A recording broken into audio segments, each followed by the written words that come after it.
awesome biohackers. Welcome to Kajal Singh Biology. This is Kajal Singh, a biology expert, and I hope everyone is doing awesome.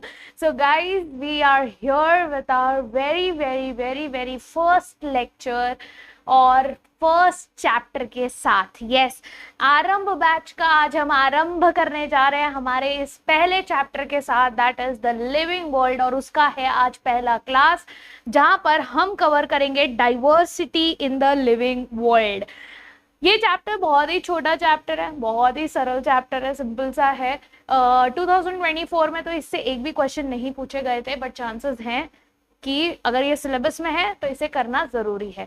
अच्छा, एक बात मैं clear कर दूं, मैंने orientation में बहुत क्लियरली आप लोग को बताया था कि हम न्यू एनसीईआरटी के बेसिस पे ही प्रिपरेशन करेंगे, यानी कि जब तक हमारे पास एनडीए का प्रॉपर सिलेबस नहीं आ जाता कि ये 2025 का सिलेबस है, तब तक हम जो है न्यू एनसीईआरटी ही फॉलो करेंगे ताकि कोई कंफ्यूजन ना रहे फॉर फ्यूचर, राइट।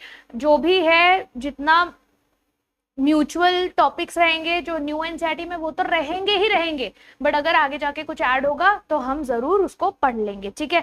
तो इस चैप्टर की बात की जाए तो इस चैप्टर में बेटा जी अभी आपको जो पहले कैरेक्टराइजेशन था वो हटा दिया है, बट फिर भी हम थोड़ा डिस्कस कर लेंगे ताकि हम सेफर साइड रहे, है ना। प्लस वो फ्लो में हो जाएगा, बहुत छोटा सा टॉपिक है।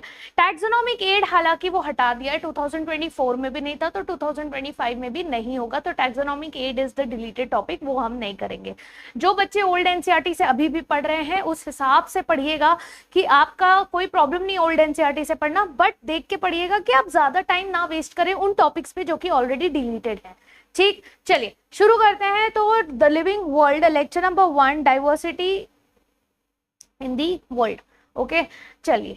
तो ये चैप्टर कुछ ऐसा है कि यहाँ पर जो भी लिविंग ऑर्गेनिज्म हम जब देखते हैं, हमारा अर्थ बना था, बिग बैंग थ्योरी, ये सब एवोल्यूशन में तो पढ़ेंगे, आपने लोअर स्टैंडर्ड्स में भी पढ़ा, हम सबको पता है कि अर्थ कैसा बना था, है ना। जब अर्थ बना था क्या हमारे पास सारे के सारे ऑर्गेनिजम्स जो थे ऐसे एक साथ आ गए थे? नहीं, पहले छोटे छोटे ऑर्गेनिज्म आए थे, फिर बड़े बड़े ऑर्गेनिज्म आए थे, ऐसे अलग अलग ऑर्गेनिजम्स ने धीरे धीरे कब्जा कर लिया, है ना। फिर वो मल्टीप्लाई होते गए, पॉपुलेशन बढ़ता गया, राइट, अलग अलग वैरायटी आती गई। और यही वैरायटी के बारे में आज हम पढ़ने वाले हैं कि अगर आप ध्यान से देखेंगे तो हर जगह आपको अलग अलग तरीके के स्पीशीज मिलेंगे, राइट। सो कैन आई से कि हमारे अर्थ पे, on earth we have an amazing diversity. Yes, हमारे पास क्या है? बहुत ही अमेजिंग डाइवर्सिटी है। हमें बहुत सारे ऑर्गेनिज्म आसपास, हम जहां भी देखें, जैसे भी देखें, बहुत सारी जो है लिविंग ऑर्गेनिजम्स देखने मिलते हैं, प्लांट्स देखने मिलते हैं, एनिमल्स देखने मिलते हैं, ह्यूमंस देखने मिलते हैं। बट क्या सारे के सारे ऑर्गेनिजम्स इसमें कवर हो जाते हैं? नहीं, कुछ ऐसे भी ऑर्गेनिजम्स होते हैं जिनको हम नेकेड आई से नहीं देख सकते। यस, तो हमारे पास डाइवर्सिटी में हमें पता है हमारे पास प्लांट्स हैं, यस, हमारे पास एनिमल्स हैं, राइट, ये सब हमको जो दिखते हैं। कुछ ऐसे भी स्पीशीज हैं जो हम नहीं देख सकते, और जिनको हम नहीं देख सकते उनको हम कहते हैं माइक्रोब्स। इनको हम डालते हैं माइक्रोब्स में। यस, ये माइक्रोब्स वो स्पीशीज हैं which can not be seen with naked eyes. Yes, ये नेकेड आइज से नहीं देख सकते। तो इसका मतलब क्या है? अगर आप नेकेड आइज से नहीं देख सकते तो आखिर आप इसको देखोगे कैसे? इसे देखने के लिए बाद में माइक्रोस्कोप का आविष्कार हुआ था। किसका? माइक्रोस्कोप का। और जब माइक्रोस्कोप आ गए तब जाकर हमको पता चला कि अच्छा, ऐसे माइक्रो ऑर्गेनिजम्स भी हमारे अर्थ पे प्रेजेंट हैं, ठीक है। चलिए, पहले के टाइम पे लोगों को इतना डिटेल में जो है माइक्रोब्स, ये सब, जब तक माइक्रोस्कोप नहीं आया था तब तक ये सब तो समझ में आ ही नहीं रहा था। बहुत सिंपल सी बात है गैस। तो यहाँ पर पहले के टाइम पे लोग बस इतना देखते थे, क्या ये लिविंग है या नॉन लिविंग है, क्या ये जिंदा, इसमें जान है या फिर इसमें जान नहीं है। तो ऐसे ऑर्गेनिजम्स को हम क्या कहते हैं? यहाँ पर पहले ये टर्म आप बोलोगे मैम अब तो ये सब एनसीईआरटी में नहीं है, बट ये एनसीईआरटी में है बेटा जी, जाके डिस्क्रिप्शन पढ़ लेना चैप्टर का, ठीक है। यस, ये आता है आपके animate and inanimate object, animate and inanimate. अब ये एनिमेट और इनएनिमेट क्या है? आप बोलोगे ये कहाँ लिखा है? बिल्कुल लिखा है, आप जाके पढ़िएगा। एनिमेट वाली चीजें कौन सी होती है? एनिमेट मैटर वो होती हैं जिनमें जान होती है, इनएनिमेट वो होती है जिनमें जान नहीं होती। यस, तो एनिमेट एंड इनएनिमेट मैटर। यहाँ पर एनिमेट क्या है बेटा जी? एनिमेट है जैसे कि आपके प्लांट्स एंड एनिमल्स, प्लांट्स हो गए, एनिमल्स हो गए, ये आपके हो गए एनिमेट। तो आपके इनएनिमेट कौन हो गए? इनएनिमेट हो गया आपका जो सॉइल है, आपका जो विंड है, आपका एयर है, फायर है, ये सारे नॉन लिविंग, नॉन लिविंग। और इसमें क्या क्या आ गया? पानी, विंड और फायर, ये सारी चीजें, ये सारी चीजें हमने डाल दी हमारे इनएनिमेट वाले मैटर में, एनिमेट वाले मैटर में। इतना वर्ड्स आपके क्लियर है? कभी कल को अगर एनसीईआरटी यूज कर रहा है तो एटलीस्ट आपके सारे टर्मिनोलॉजीज क्लियर होने चाहिए जो भी एनसीईआरटी में प्रेजेंट है। सिंपल ना? बढ़िया। यस, पहला लेक्चर अच्छा जा रहा है, हमारा बैच चालू हो चुका है भाई। इसी खुशी में अगर आप आए हैं और आप पहला क्लास अटेंड कर रहे हैं और आप अगर आपको मजा आ रहा है तो वीडियो को लाइक तो जरूर कर दें। यस, अब तक किस बात का वेट था आप लोग को? जल्दी से वीडियो को लाइक करो। चैनल को अगर सब्सक्राइब नहीं किया बेटा जी, चैनल को सब्सक्राइब कर लो। पूरे ओरिएंटेशन में मैंने आपको चैप्टर सीक्वेंस बताए थे कि कैसे हम सिलेबस कंप्लीट करने वाले हैं। एवरी सिंगल डे आपको शाम को 7 बजे एक वीडियो मिल जाएगा और उसी हिसाब से आपको टेलीग्राम चैनल पर पोल्स मिलेंगे। तो प्लीज ध्यान से सुनिएगा। ये पूरे नोट्स जो मैं बना रही हूँ, ये पूरे नोट्स भी आपको मैं शेयर करूंगी टेलीग्राम चैनल पर पीडीएफ के फॉर्म में। तो हर चीज आपको प्रोवाइड कराई जाएगी। आपको बस क्या करना है, कंसिस्टेंटली शाम को 7 बजे आना है, वीडियो को लाइक करना है, पूरे वीडियो को एंड तक देखना है। चाहिए तो 2x स्पीड पे देख लो ताकि आपका फटाफट रिवीजन हो। बैठकर बाद में एनसीईआरटी पढ़ने हैं, पोल सॉल्व करने हैं टेलीग्राम चैनल पे, और आपको रोज डीपीपीज भी मिल जाएंगी टेलीग्राम पे ही। ठीक है, तो प्लीज टेलीग्राम चैनल फॉलो करना बिल्कुल मत भूलिएगा, डिस्क्रिप्शन में लिंक है। कूल, चलिए कमिंग बैक टू दिस। अच्छा, पहले के टाइम पे जब लोग बायोडाइवर्सिटी को पढ़ने की कोशिश करते थे ना, तो बहुत ज्यादा अच्छे से नहीं पढ़ पाते थे। क्यों नहीं पढ़ पाते थे? क्योंकि उनका जो नजरिया था देखने का, उनको लगता था यार ह्यूमंस ही सबसे बड़े हैं, ह्यूमंस ही अपुनिच भगवाने वाला सिस्टम था कि हम ही सबसे बड़े हैं, और उसके बाद जो भी ये एनिमल्स, ये तुच्छ प्राणी है, ये सब क्या है? एनिमल्स, प्लांट्स, ये सब तुच्छ प्राणी है, सबसे बड़े हम हैं। उस व्यू को हम क्या कहते हैं? उस व्यू को कहते हैं एंथ्रोपोसेंट्रिक। Yes, anthropocentric view. इसे क्या कहते हैं बेटा जी? इसे कहते हैं एंथ्रोपोसेंट्रिक व्यू।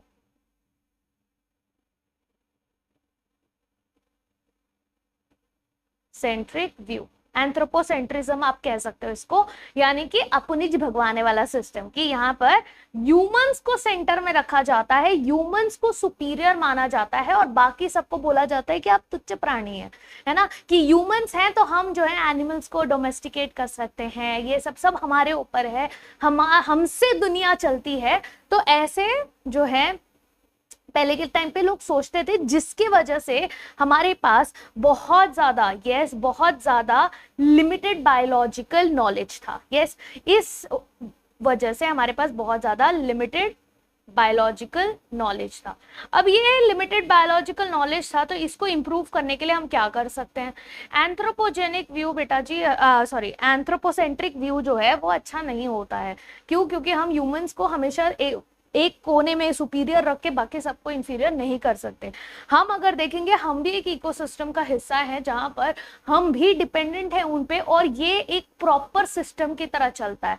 उसको हम क्या कहते हैं? अब ये आपके एनसीईआरटी में नहीं है, बट बिकॉज हमने एंथ्रोपोसेंट्रिक व्यू पढ़ा है तो आपको उसका अपोजिट भी पता होना चाहिए कि आखिर क्या करना चाहिए ताकि हमारा बायोलॉजिकल नॉलेज लिमिटेड ना हो। तो उसके लिए आपको देना चाहिए क्या? जैसे इकोसिस्टम की बात की तो वो हो जाएगा आपका इकोसेंट्रिक व्यू। ठीक है, तो ये हो जाएगा इको सेंट्रिज्म बोल देते हैं। चलो, इकोसेंट्रिज्म, उसी का अपोजिट। इकोसेंट्रिज्म आपके एनसीईआरटी में नहीं है, एंथ्रोपोसेंट्रिक है। तो एंथ्रोपोसेंट्रिक का मतलब आपको समझना बहुत ज्यादा इंपॉर्टेंट है। ठीक है, इसके वजह से हमारे पास बायोलॉजिकल नॉलेज काफी ज्यादा लिमिटेड हो जाती है। कूल कूल कूल, इतना क्लियर है सबको? ठीक है, चलिए। अब पहले के टाइम पे एक और एक चीज जो गलती हो रही थी कि हम सिर्फ क्या कर रहे थे, हम जब भी किसी माइक्रो ऑर्गेनिज्म को जो है क्लासिफाई करने का ट्राई करते थे, हम सिर्फ मॉर्फोलॉजी कंसिडर करते थे। यस, तो हमने सबसे पहले सिर्फ मॉर्फोलॉजी कंसिडर किया, जिसकी वजह से हम बराबर से क्लासिफिकेशन नहीं कर पा रहे थे। लेटर ऑन जब एवोल्यूशन हमने स्टडी करना चालू किया कि कैसे किस अलग अलग ऑर्गेनिजम्स ने इवॉल्व किया है, तो when we started understanding the evolution, और जब उनके एवोल्यूशनरी रिलेशनशिप्स हमने पढ़ने चालू किए, तब जाके हमने बहुत ही एफिशिएंट तरीके से जो है, सिस्टमैटिक तरीके से जो है सबको क्लासिफाई करना चालू किया। तो पहले से मॉर्फोलॉजी हुआ करता था, फिर हमने जो है एवोल्यूशनरी हिस्ट्री भी ले ली, उनके एवोल्यूशनरी रिलेशनशिप भी ले ली, और वो बन जाता है आपका सिस्टमैटिक्स। ठीक है, यस, वो आगे हम लोग पढ़ेंगे वैसे। ओके, चलिए अब एक साइंटिस्ट के बारे में बात कर लेते हैं। बहुत ही अच्छे साइंटिस्ट है, यस, उस पर क्वेश्चन पूछा जा सकता है, क्योंकि हम वो पार्ट इग्नोर कर देते हैं जस्ट चैप्टर के पहले ही। और वो साइंटिस्ट आप लोग ने ऑलरेडी गेस मार लिया होगा, वो साइंटिस्ट और कोई नहीं बल्कि है हमारे अर्नस्ट मेयर। यस, ये हमारे अर्नस्ट मेयर, ये बड़े ही लाजवाब साइंटिस्ट थे। He was a evolutionary biologist, बहुत ही मतलब टॉप 100 साइंटिस्ट में से एक इनका नाम था। नॉट जस्ट वहां पर सिर्फ उन्होंने सेंचुरी नहीं मारी, उन्होंने अपने एज में भी सेंचुरी मारी है बेटा जी, क्योंकि ये 100 साल तक जिंदा रहे थे। ये 100 साल तक ये जिंदा रहे थे, और इनको एक बहुत ही इंपॉर्टेंट दर्जा दिया गया था। इनको बोला गया था कि ये क्या है, ये है हमारे डार्विन ऑफ 20th सेंचुरी। हमें पता है हमारे डार्विन कितने जो है लाजवाब इंसान थे, है ना। यस, तो उसका दर्जा दिया गया था। इनको कहा गया था the Darwin of 20th century, Darwin of 20th century. Yes, ये इनको दर्जा दिया गया था। आखिर क्यों? क्योंकि इन्होंने एक लौते थे, सिंगल हैंडेडली इन्होंने स्पीशीज के बारे में बताना चालू किया था। इन्होंने हमें एक प्रॉपर ओरिजिन दी थी। यस, इन्होंने प्रॉपर ओरिजिन एंड डेफिनेशन दिया था स्पीशीज का। जो आज हम स्पीशीज को जिस डेफिनेशन से जानते हैं, यस, उस डेफिनेशन को इन्होंने ही हमें समझाया था कि भाई स्पीशीज का मतलब ये होता है, इस तरीके के होते हैं हमारे स्पीशीज, और कैसे जो है इनका एवोल्यूशन हुआ, वो सारी चीजें, बहुत सारी चीजें इन्होंने अपने जो है करियर में बताई थी। और इनके करियर को जो है एक रिवॉर्ड देने के लिए इनको मिले थे ट्रिपल क्राउन। अब ये ट्रिपल क्राउन क्या चीज है? ट्रिपल क्राउन है इनके 3 prizes. Yes, he got triple crown. Triple crowns are nothing but इनके 3 प्राइजेस इनको जो मिले थे। अब ये 3 प्राइजेस कौन कौन से थे? Please do remember all these 3 prizes. ठीक है, सारे तीनों के तीनों याद रखने आपने। पहला है आपका बल्जान प्राइज। कौन सा है बेटा जी? पहला है बल्जान प्राइज। बल्जान प्राइज इनको मिला था 83 में। ठीक है, 1983 में इनको मिला था। दूसरा जो प्राइज मिला था वो था international prize for biology. International prize for biology. और ये कौन से साल में मिला था बेटा जी? यस, ये मिला था उनको 94 में। ठीक है, ये वाला इंटरनेशनल प्राइज फॉर बायोलॉजी उनको मिला था 1994 में। और तीसरा जो था वो था आपका क्रैफूड प्राइज, और ये उनको मिला था 1999 में। ठीक है, तो मतलब भरपूर काम किया था इन्होंने, बहुत ही इज्जत कमाई थी, बहुत ज्यादा काम किया था। और इनके जो डेफिनेशन है वो आज तक हम अपनाते जा रहे हैं। 100 साल तक जिया था ये इंसान। यस, तो समझ सकते हो यार, उस टाइम के आदमी लोग जीते थे 100 साल, है ना। आज के टाइम पे बोलेंगे तो पहले मतलब इंसान खुद बोल देगा यार जाने दो, मुझे विदा करो मुझे विदा करो वाला सिस्टम हो जाएगा। आज के टाइम कौन इतना रह पाएगा, है ना। यस, चलिए एनीवे, तो अब हम हमारा चैप्टर स्टार्ट करते हैं। तो आप बोलोगे अब तक क्या कर रहे थे? टाइम पास कर रहे थे मैम। टाइम पास कर रहे थे क्या? नहीं बेटा जी, टाइम पास नहीं कर रही थी, बिल्कुल टाइम पास नहीं कर रही थी। एक चीज कुछ जो हमारे क्लासिफिकेशन था उसको थोड़ा और मैं बता देती हूँ आप लोग को, यहीं पे बता देती हूँ। चलो, तो पहले तो ये सब जो मैंने अभी तक आपको बताया वो हमारे चैप्टर स्टार्ट होने के पहले वाले जो पार्ट्स होते हैं ना उसमें दिए हैं। तो ये सारी चीजें आपके एनसीईआरटी में है बच्चा जी, मैं एनसीईआरटी के बाहर का नहीं पढ़ा रही, ठीक है। Diversity in the living world अब हम स्टार्ट करने जा रहे हैं। तो हमें पता है, पहले तो हमको ये समझना चाहिए डाइवर्सिटी स्टार्ट करने से पहले, यस हमें ये समझना चाहिए कि आखिर हमारी लिविंग ऑर्गेनिजम्स होती क्या है। व्हाट इज लिविंग, यस अगर मैं क्वेश्चन पूछूं व्हाट इज लिविंग तो क्या आएगा आपके दिमाग में, जो जिंदा है। जिंदा कौन है, किसको कह सकते हो कि जिंदा है। पहले के टाइम पे भी लोगों को ये सवाल आया था कि भाई लिविंग होता क्या है, तो लोगों ने उसका टेक्निकल डेफिनेशन ढूंढने का ट्राई किया। तो टेक्निकली बोला यार, टेक्निकली अगर पता करना है कि लिविंग होता क्या है तो एक काम कर लेते हैं, लिविंग नॉन लिविंग में जो है कंपटीशन कर लेते हैं, डिफरेंसेस देख लेते हैं। तो उन्होंने किया कि भाई लिविंग में वर्सेस नॉन लिविंग क्या डिफरेंसेस है, आखिर ऐसी कौन सी चीजें हैं जो कि सिर्फ लिविंग में है और नॉन लिविंग में नहीं है। जैसे लिविंग वाले जो है सांस ले सकते हैं, गाना गा सकते हैं, डांस कर सकते हैं, नॉन लिविंग वाला ऐसा कुछ नहीं कर सकता, राइट। लिविंग वाले ग्रोथ कर सकते हैं, रिस्पॉन्ड कर सकते हैं, नॉन लिविंग वाले ऐसे कुछ नहीं कर सकते, राइट। ये क्या है, ये सब कैरेक्टरिस्टिक्स है हमारे लिविंग ऑर्गेनिज्म के। और दूसरा जो टर्म था, दूसरा तरीका था आपके फिलोसॉफिकल। अब यार फिलोसॉफी तो आना चाहिए ना थोड़ा सा, तो यस तो फिलोसॉफिकल जो व्यू था, फिलोसॉफिकल में सब लोग चले गए यार आपका पर्पस क्या है, yes what is your purpose of life, life का पर्पस क्या है, आखिर हम क्यों आए इस दुनिया में, हमारा पर्पस क्या है, क्या करने आए, क्या कर्म करना है, ये सब फिलोसॉफिकल व्यू था।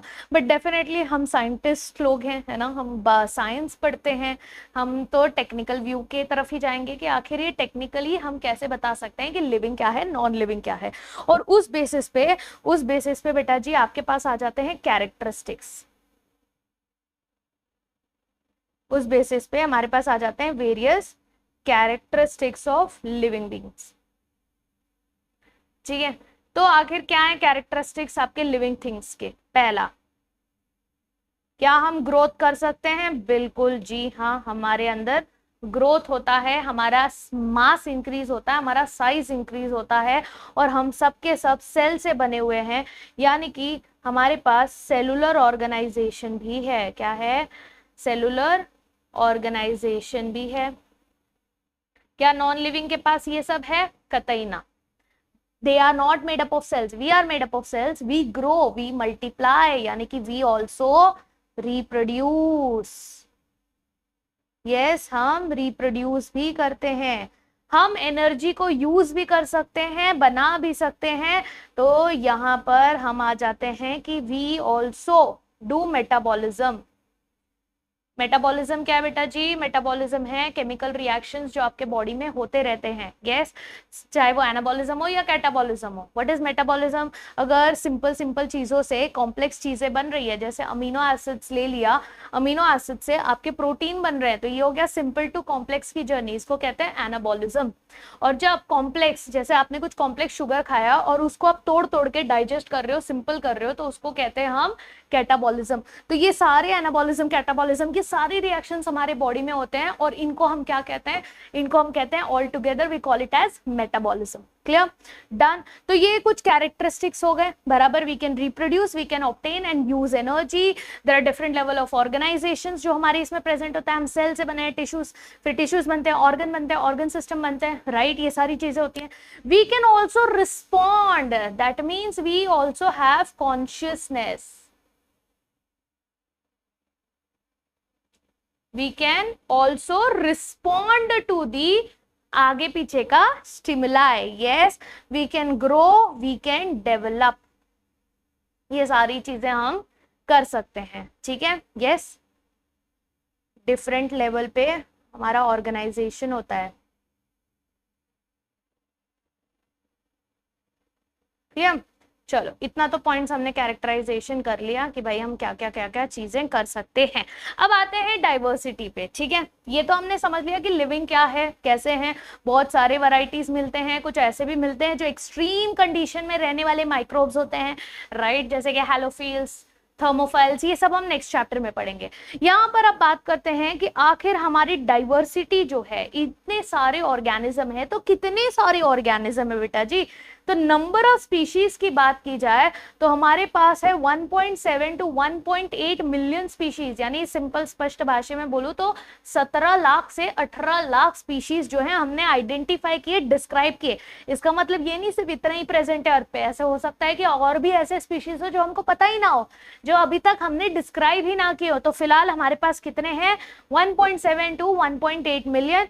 इनको हम कहते हैं बायोडाइवर्सिटी। बेटा जी बायोडाइवर्सिटी मतलब क्या, बहुत सिंपल लैंग्वेज में अगर मैं बात करूं, जब आप कहते हैं कि आप बायोलॉजी पढ़ रहे हैं, है ना, तो बायो मतलब क्या, बायो मतलब लाइफ, बायो मतलब लाइफ, जहां पर हम लिविंग ऑर्गेनिजम्स की बात कर रहे हैं, लाइफ कहते हैं इसको, ठीक है। डाइवर्सिटी मतलब डाइवर्स, वैरायटी, यानी लाइफ की अलग अलग वैरायटियां, ठीक है, उसको कहते हैं biodiversity. Occurrence of the number and types of organisms which are present on earth, उसी को हम कहते हैं बायोडाइवर्सिटी। आई होप इतना पॉइंट क्लियर है सबको।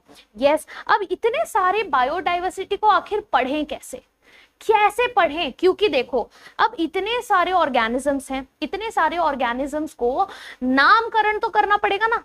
यस और नामकरण हमने किया, हमने बोला कि अच्छा ये वाला जो पीला पीला फल है उसको हम कहेंगे आम।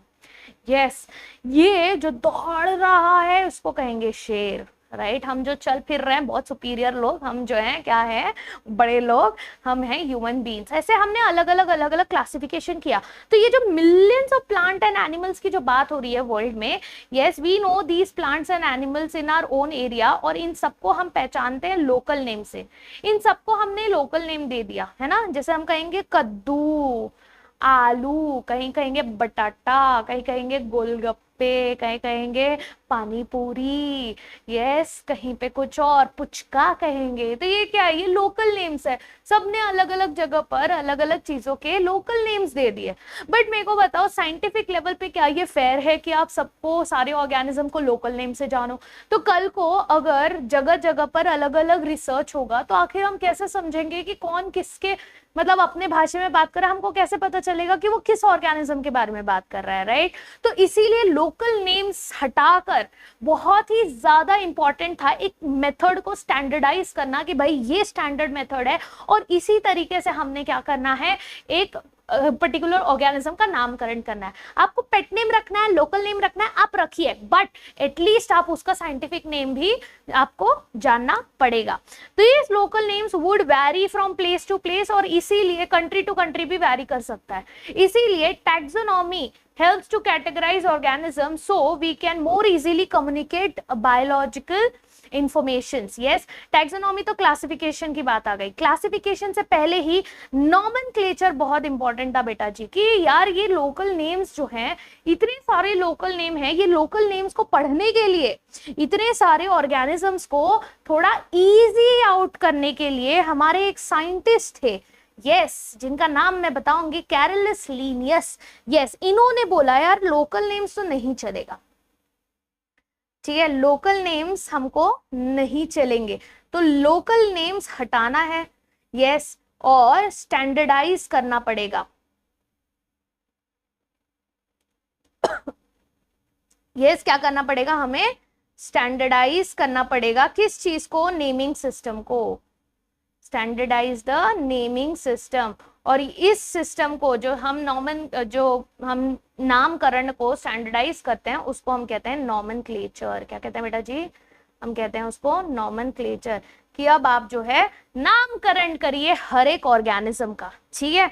यस तो कुछ साइंटिस्ट थे जिन्होंने मिलकर कुछ सिस्टम निकाले, जैसे बोले कि अगर आपको प्लांट्स को नामकरण करना है तो ये सिस्टम फॉलो करें, ICBN यानी कि international code for botanical nomenclature. अगर आपको प्लांट्स एनिमल्स को करना है तो आप करिए ICZN के थ्रू, यानी international code of zoological nomenclature, ठीक है। ये कुछ साइंटिस्ट ने मिलकर बताया कि यार आप ये सिस्टम फॉलो करें जिससे आप हर ऑर्गेनिज्म का नामकरण कर सकते हैं। अब ये नामकरण हम कैसे करेंगे, ये सिस्टम क्यों था, साइंटिफिक नेम देने के लिए, हर एक ऑर्गेनिज्म को साइंटिफिक नामकरण करने के लिए, ठीक है। साइंटिफिक नामकरण कर लिया, अब सबने बोला यार नामकरण करने के कुछ तो रूल्स, ग्राउंड रूल सेट करने पड़ेंगे, है ना, कुछ तो ग्राउंड रूल सेट करने पड़ेंगे। और फिर आ जाते हैं हमारे प्यारे से साइंटिस्ट जो थे हमारे कैरलस लीनियस जी। यस कौन थे हमारे कैरलस लीनियस। ठीक है, अब ये कैरलस लीनियस जी जो आए, इन्होंने बोला यार अब तो हमें कुछ तो करना पड़ेगा, कुछ तो तूफानी करना पड़ेगा। यहाँ पर अब इन्होंने सबको बताया कि नामकरण करने के दो तरीके, दो नाम दे दीजिए आप। यस, दो नाम क्या देंगे? पहला होगा आपका जेनेरा नेम और दूसरा होगा स्पीशीज नेम। ये बिल्कुल वैसा ही है जैसे आपका नाम और सरनेम होता है। नाम हो जाएगा आपका स्पीशीज, स्पीशीज हो जाता है आपके स्पेसिफिक एपिथेट। ये हो जाता है बेटा जी स्पेसिफिक एपिथेट, यानी उस पर्टिकुलर ऑर्गेनिज्म का एक मतलब ऐसा नाम जो कि सिर्फ उसका होगा और किसी का नहीं होगा। और फिर जो हमारा जेनरा है that is basically general name, genus का नाम। ठीक है, जनरल एपिथेट बोल सकते हो आप इसको। जीनस का नाम जो होता है वो हो जाता है आपका पहला नाम। ठीक है, तो फर्स्ट वर्ड जीनस होगा, सेकेंड वर्ड स्पीशीज होगा। ये किसने दिया? ये दो नामकरण है, दो नाम, दो वर्ड्स के नाम हैं और कैरलस लीनियस जी ने दिया। इसको हम कहते हैं binomial nomenclature. We call this as binomial nomenclature, कि भाई किसी भी ऑर्गेनिज्म का दो नाम होना चाहिए, दो वर्ड्स में नाम होना चाहिए। ठीक है, यस। अब ये कैसे करेंगे? ये आप कैसे करोगे? दो नाम कैसे दोगे किसी भी ऑर्गेनिज्म को? तो पहले तो उसके लिए आपको ये चीज करना पड़ेगा कि आपको टैक्सोनॉमी अंडरस्टैंड करनी पड़ेगी। टैक्सोनॉमी क्या है? किसी भी चीज को क्लासिफाई करने का सिस्टम। ठीक है, तो आपको क्लासिफाई करने के लिए सबसे पहले क्या करना पड़ेगा? सबसे पहले आप उसको पहचानना पड़ेगा, यानी सबसे आप पहले क्या करोगे? आप आइडेंटिफिकेशन करोगे, आप उसके कैरेक्टर्स चेक करोगे, है ना। यहाँ पर आइडेंटिफिकेशन सिस्टम मतलब क्या करोगे? यहाँ पर आप उसके कैरेक्टर्स चेक करोगे कि यार कौन से कैरेक्टर्स हैं, सिमिलर कैरेक्टर्स, मॉर्फोलॉजिकल कैरेक्टर्स देखोगे कि कौन से सिमिलर है, कौन से डिफरेंट है, कैट है, कुत्ता, बिल्ली, रैट, क्या है, सब देखोगे। उसको जब आइडेंटिफाई कर लोगे तो आइडेंटिफाई करने के बाद अब आप उसको क्लासिफाई करोगे कि हाँ भाई ये तो कुत्ता है तो कुत्ते वाले इसमें डालो, ये बिल्ली है, ये रैट है, क्या है। तीसरा आ जाता है कि अब आप उसका नॉमेनक्लेचर करेंगे। नॉमेनक्लेचर जो है हमारा लैटिन लैंग्वेज में होता है, डेड लैंग्वेज में होता है, क्योंकि एक वर्ड का एक ही मतलब होता है ना। तो हमने बोला कि सारे के सारे कैसे होंगे बेटा जी? लैटिन लैंग्वेज में ही होंगे नॉमेनक्लेचर, ताकि वर्ल्ड वाइड कहीं पे भी कोई भी साइंटिस्ट किसी भी कोने में क्यों ना बैठा हो, उसको हर एक ऑर्गेनिज्म का एक ही नाम पता हो। समझ में आया? यस, भले वो अपने लोकल नेम, पेट नेम रख लो दुनिया भर के, बट उसको जो है एक साइंटिफिक स्टैंडर्ड नाम भी होना चाहिए। ठीक है, और फिर नॉमेनक्लेचर करने के बाद आप उसको क्या करोगे? एक अलग टैक्सा में डाल दोगे जिसको कहते हैं टैक्सोनॉमी।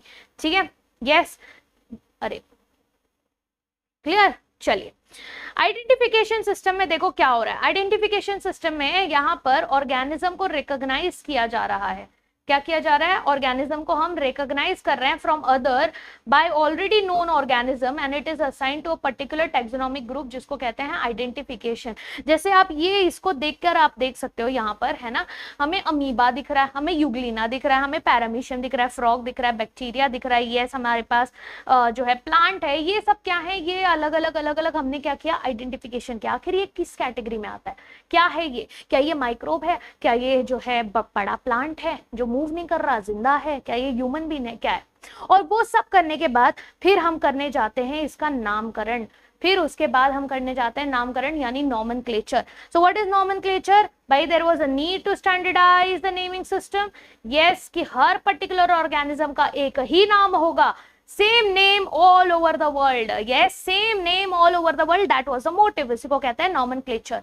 और ये नॉमेनक्लेचर के बाद जब आपने नाम दे दिया, फिर आता है क्लासिफिकेशन, की the process by which any organism को जब आप ग्रुप करते हो, किसी कैटेगरी में डालते हो, कन्वीनियंट कैटेगरी में डालते हो, on the basis of easily observable characters.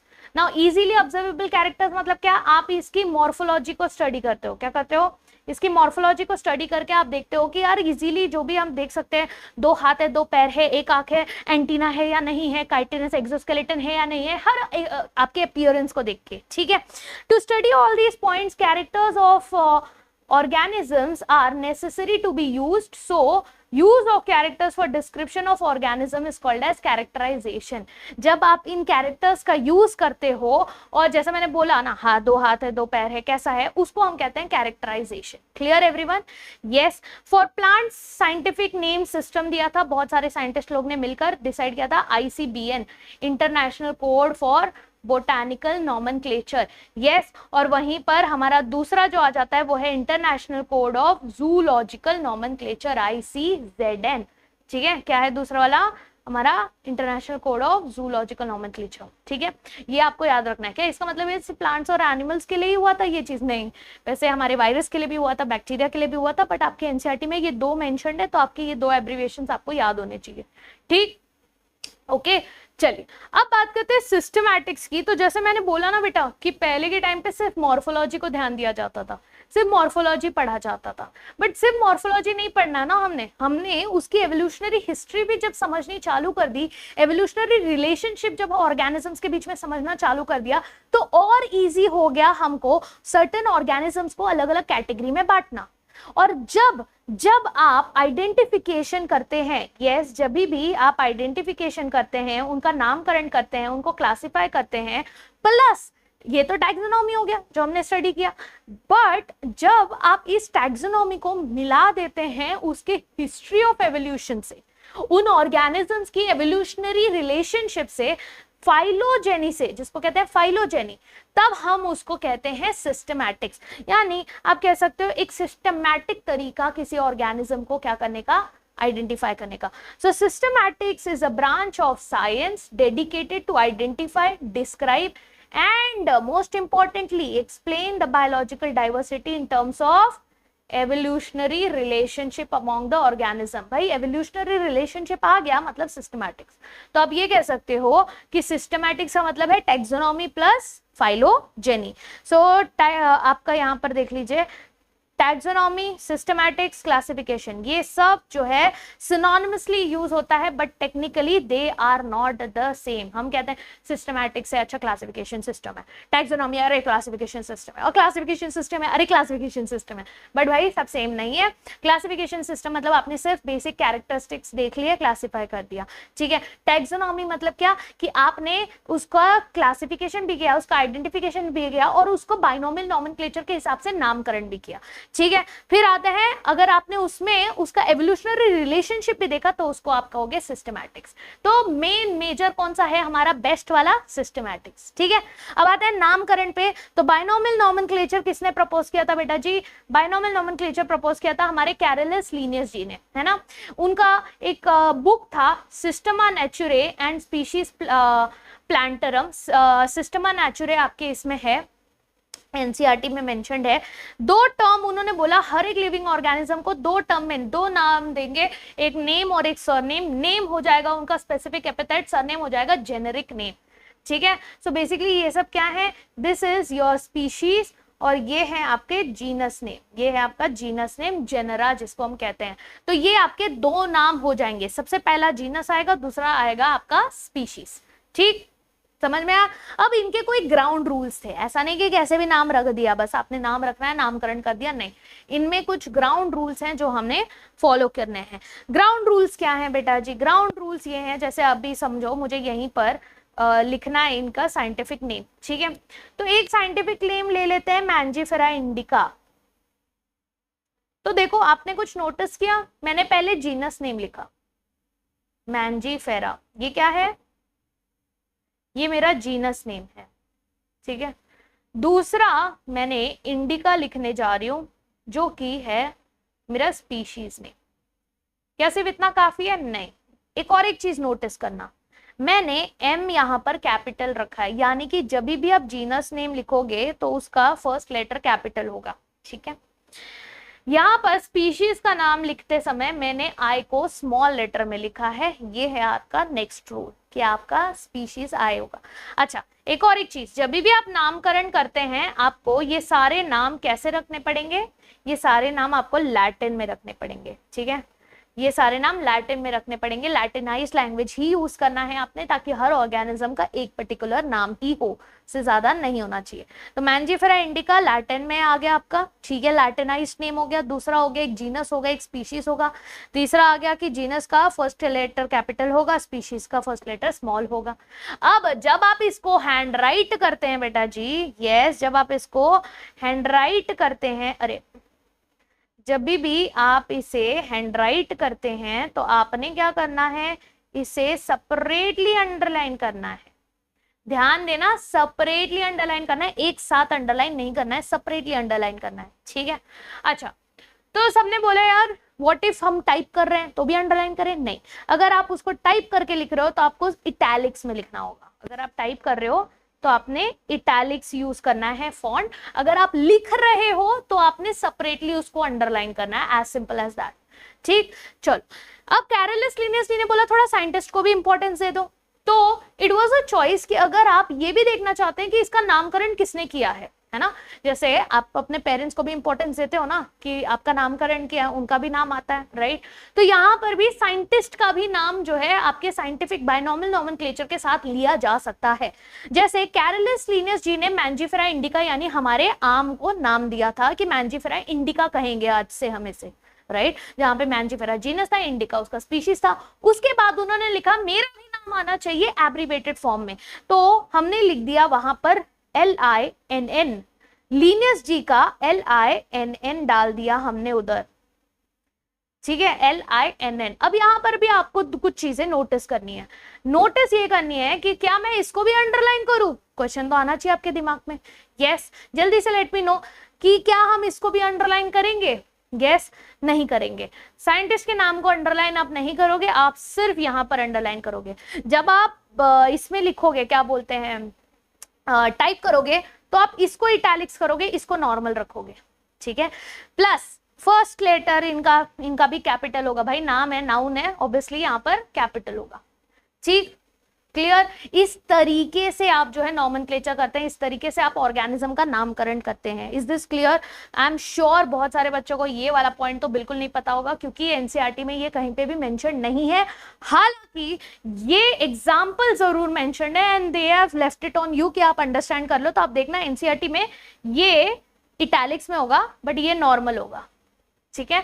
तो अगर कल को ऐसा ऑप्शन आ गया, so you can thank me later on, okay. चलो, तो रूल्स आ गए हमारे, क्लियर, रूल समझ में आ गए सबको? क्या क्या रूल्स थे हमारे कि रिटन इन इटैलिक्स, लैटिनाइज्ड होगा, ठीक है, लैटिन होंगे सारे वर्ड्स। बाइनोमियल नेम मतलब कि दो नाम होगा, जीनस और स्पेसिफिक एपिथेट, राइट, यानी species. Name of genus always starts with capital letter, हमेशा कैपिटल ही होगा, और जो आपका स्पीशीज नेम होगा वो हमेशा स्मॉल होगा। जब आप इसको हैंड राइट करोगे तब आप इसे सेपरेटली अंडरलाइन करेंगे, जब आप प्रिंट करोगे तो आप इसको इटैलिक्स में रख सकते हो। यस, अब ये इटैलिक्स और अंडरलाइन करने का मतलब क्या है? ये इंडिकेट करेगा पढ़ते समय लोगों को, चाहे दुनिया के किसी भी कोने में इंसान बैठा हो, पढ़ते समय उसको समझेगा, अच्छा रैंडमली आपने नॉर्मल फॉन्ट रखा है और किसी चीज को आपने इटैलिक्स कर दिया है, तो वो दिखाएगा कि ये क्या है, लैटिनाइज्ड है, ठीक है, ये लैटिन लैंग्वेज में, ठीक है। तो वो उसका ओरिजिन बेसिकली क्लियर करता है, ओके। तो ये तो हमारा हो गया पूरा कैरेक्टराइजेशन, टैक्सोनॉमी, सिस्टमैटिक्स, ये सारी चीजें समझ में आ गई। अब ये सिस्टमैटिक्स करके हमने किस तरीके से क्लासिफाई किया ऑर्गेनिज्म को, ये आता है हमारी second part of the chapter में, राइट। तो फर्स्ट चैप्टर आई होप सारी चीजें क्लियर हो गई होंगी। हमने क्या क्या किया? हमने किया कि हमने कैरोलस लिनियस जी के बारे में पढ़ा, हमने अर्नस्ट मेयर के बारे में पढ़ा, हमने देखा कि किस तरीके से उन्होंने बाइनोमियल नोमेनक्लेचर दिया कि हर ऑर्गेनिज्म का नामकरण करने के लिए दो शब्द चाहिए, एक उसका जीनस, एक उसका स्पीशीज। जीनस होगा जेनरा, स्पीशीज होगा स्पेसिफिक एपिथेट। जेनरा को लिखते समय कैपिटल लेटर, स्पीशीज को लिखते समय स्मॉल लेटर। जब आप हैंड राइट करते हो उसको अंडरलाइन करिए सेपरेटली। ये साइंटिस्ट का नाम भी लास्ट में एक एब्रिवेटेड फॉर्म में लिखा जा सकता है, ठीक है। तो ये सारी चीजें आपको आई होप क्लियर हो गई होंगी आज। Do let me know in the comments below how did you find the video. कोई फीडबैक रहेगा तो जरूर देना। नेक्स्ट वीडियो में, नेक्स्ट कल जब हम लोग इसका टैक्सोनॉमी पढ़ेंगे तो ये चैप्टर खत्म हो जाएगा। छोटा सा चैप्टर है और बहुत basic yet very important chapter, ठीक है। तो कल मिलेंगे। इससे पहले कि आप वीडियो छोड़ के जाएं, लेट मी टेल यू, इस आज जो भी हमने किया इस टॉपिक से रिलेटेड पोल्स आपको टेलीग्राम चैनल पर मिल जाएगा, ठीक है। तो टेलीग्राम चैनल को फॉलो करना ना भूलें अगर अभी तक नहीं किया है तो। Just go fast and follow the Telegram channel Kajal Singh biology. यहाँ पर आपको पोल्स मिल जाएंगे बेटा जी। इसका आज जो हमने नोट्स बनाए हैं, यस, ये सब जो हमने नोट्स बनाए हैं ये सब मैं तुम लोग को प्रोवाइड करा दूंगी in the form of PDF. उसके लिए आपने जो है टेलीग्राम पे ही कल, tomorrow I will provide the PDF of this particular class, और उसके साथ साथ जो है आपको डीपीपीज भी मिल जाएंगी जो आपने सॉल्व करनी है। ठीक है, तो आई होप सबने वीडियो लाइक कर दिया होगा, शेयर जरूर करना अपने फ्रेंड्स लोग के साथ एंड अपने कमेंट जरूर बताना। Yes, if there is anything, आपको वो साइंटिस्ट के नेम के बारे में पता था या नहीं पता था वो भी मुझे कमेंट में जरूर बताना कि whether you guys were aware of this और नो। ठीक है, चलिए that's it guys, that's it for today. ये वाला टॉपिक अच्छे से एनसीईआरटी का रीड कर लेना, पोल सॉल्व कर लेना, और कल मिलते हैं चैप्टर को खत्म करने के लिए। ठीक है, till then tata bye bye, take care everyone and see या।